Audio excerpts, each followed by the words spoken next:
The moment I stepped into the reception hall, something shifted. Conversations didn't just pause. They froze mid-sentence, as though my arrival disrupted an unspoken hierarchy. I adjusted my suit, believing I was overthinking it, but the stares lingered with an intensity that left no room for doubt. My sister, glowing with happiness, rushed to hug me, unaware of the storm brewing behind the polite smiles surrounding her new family. When I approached her in-laws, they barely acknowledged my presence. Their eyes slid past me like I was an assistant delivering menus. Then he appeared, her father-in-law, impeccably dressed, posture sharp, chin lifted as though gravity bowed to him. He didn't greet me. He didn't even pretend to care who I was. Instead, he flicked his wrist toward the tables near the speakers, the ones no one wanted, silently commanding me to sit there. The message was clear. I wasn't important enough to occupy space near the families who mattered. I felt a quiet laugh rise inside me. People like him always assumed silence equals inferiority. What he didn't realize was that his empire stood only as tall as the secrets he ignored, and I carried one that could tilt his world. Dinner began with glittering cutlery and polite applause, yet beneath the polished surface, something sour lingered. The father-in-law arose from his chair, glass in hand, and moved from table to table, introducing guests with rehearsed anecdotes about fortunes made, awards won, and families with bloodlines as old as stone. Each name was pronounced like a trophy. Laughter followed him, not because he was funny, but because people feared being ignored. Status was the official language of the evening, and he spoke it fluently. When he finally reached our table, he paused, surveyed the faces, and deliberately skipped mine. He complimented a distant cousin he barely knew and praised a guest's imported cufflinks. Yet his gaze floated past me, as if my seat were unoccupied. My sister's husband shifted uncomfortably, but said nothing. His silence revealed more than any introduction. Around us, some guests exchanged glances, their smirks thinly veiled. Others stared at their plates, unwilling to witness the hierarchy being enforced. The orchestra played a cheerful tune, but humiliation has its own rhythm, steady, internal, and impossible to mute. I sat quietly, not wounded but observant. A lesson was unfolding, and he was unknowingly writing it. His arrogance was not impulsive. It was curated, practiced, and worn like a tailored suit. He strutted through the venue as if every chandelier, every floral arrangement, every breath depended on his approval. He spoke loudly, not to be heard, but to be admired. He mocked shoes that were not Italian, laughed at cars without foreign badges, and raised his eyebrows at anyone whose jewelry lacked diamonds of a certain clarity. Conversations shifted when he approached, not out of admiration, but submission. People validated every story he told, even when the numbers didn't add up. He bragged about businesses he claimed to have rescued, shaking hands with politicians who supposedly begged for his wisdom. Everything about him suggested control, a man who measured human worth by brand names and last names. I watched him from distance, my expression unreadable. He never wondered who I might be. He assumed everyone who stayed silent was beneath him, a spectator in his kingdom of illusions. What he never considered was that some people listen not out of intimidation, but calculation. Like a chess player studying an opponent who doesn't notice the game has already begun. As the evening unfolded, his confidence inflated. Every nod from a guest, every laugh at his jokes, every subtle bow fed his illusion that he owned not just the room, but the people inside it. My silence seemed to comfort him. He mistook restraint for weakness, failing to recognize the difference between quiet evaluation and quiet surrender. At one point, I stood near a decorative arch, admiring the photographer capturing candid images. Suddenly, he approached me with an imperious gesture, as though addressing staff rather than a guest.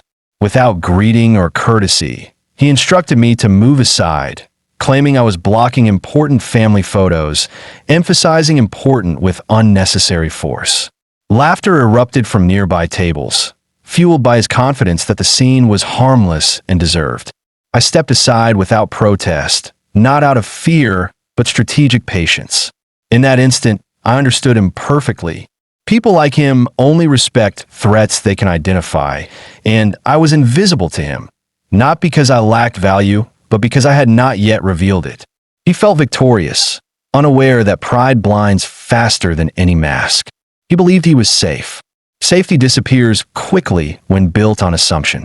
During the toasts, guests lifted their glasses, praising love, unity, and the merging of families. He stood front and center, savoring every second of attention. But arrogance tends to grow restless when it cannot locate a target. His eyes drifted back to me, curious now, irritated by my composure. The room quieted as he approached, a predatory smile etched across his face. He leaned in close enough for his cologne to sting my senses. "So, and you? What do you do?" His tone wasn't curious. It was designed to corner me. He wanted a job title he could dismiss, a detail he could mock, a reason to validate his earlier behavior. Guests sensed something was about to happen. The clinking of glasses halted. Even the music softened as though waiting for my downfall. My sister looked anxious, perhaps fearing an argument that would taint her wedding. Her new husband stood rigid, torn between loyalty and embarrassment. He expected me to shrink, to justify my presence. But he had made a critical mistake. Questions carry power only when the asker is prepared for the answer. And he was anything but prepared. I didn't raise my voice. I didn't rush. I simply stood, allowing silence to settle like dust before a storm. All eyes turned toward me, expectant. I smiled politely, as though addressing an equal, not an accuser. My words were calm, deliberate, and devastating in their simplicity. I apologized for not introducing myself earlier. I began. "My name is the founder and current owner of the investment firm that recently acquired Carrington Industries." The transformation was instantaneous. Forks hovered midair. A waiter froze mid-step. A champagne flute rattled against trembling fingers. His carefully crafted confidence fractured before the audience he'd spent the evening impressing. He had spent hours boasting about Carrington Industries, growth projections, partnerships, his family legacy, never once suspecting he was praising a kingdom no longer his. His smirk vanished, replaced by confusion and a dawning horror. Guests exchanged whispers, unsure whether they were witnessing a confrontation or a coronation. My sister stared at me as if seeing a stranger, humbled not by my wealth, but by the realization that value doesn't always announce itself. In a single sentence, I had rewritten the room's hierarchy without raising the volume of my voice. He attempted to speak, but his words tangled like threads pulled too tight. His once commanding voice reduced itself to fractured syllables and unfinished sounds. His wife reached for his arm, eyes wide with a panic she couldn't disguise. His son looked at me as though I had rewritten the script of his life. The guests, who once echoed his arrogance, now observed him through a different lens, not as a titan, but as a man dwarfed by truths he didn't recognize. My sister stood speechless. She knew I was accomplished, but she had never imagined the scale. Her respect shifted, not upward, but inward, as if understanding that power does not always dress loudly. He sank into his chair, his face pale, his posture wounded. The orchestra continued playing, unaware of the earthquake it accompanied. But everyone else felt it. The man who measured others by wealth had been undone not by insult or argument, but by information he never sought. Silence wrapped around him like a cold coat. His kingdom had not fallen. It had evaporated, leaving him exposed in front of people who once worshipped his voice. The celebration continued, but the atmosphere had shifted.